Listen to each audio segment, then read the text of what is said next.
Hi folks, welcome to Kev's Shed. This time I've got to do a little project for a friend of mine, a guy named Vince Austin, who makes steampunk pieces of art. And this is a base of a piece that he's called the Gaia Sphere.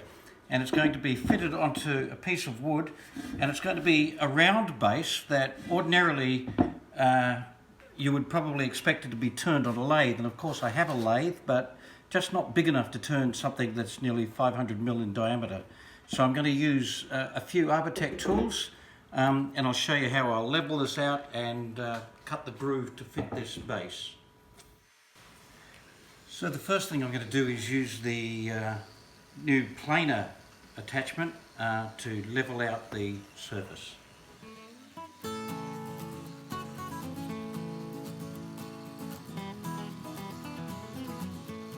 So you see that with the planer set, I'm now just taking off the high spots first, and I'll use a straight edge just to check that as I go.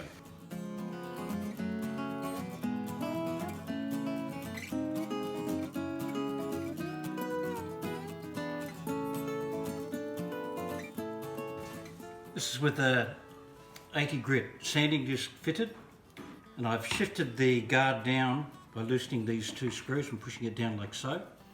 And then at this position I can wind it so that it's not sanding at all, and then I just do it till it's just sanding and I get a really good flat sanding action.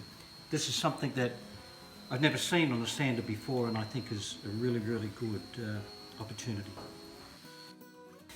That's done with an 80 grit disc, and it's beautifully flat. And I could never do that normally with an 80 grit disc. I would be, just the normal motion would make it undulate, etc. You couldn't do it with an aggressive disc.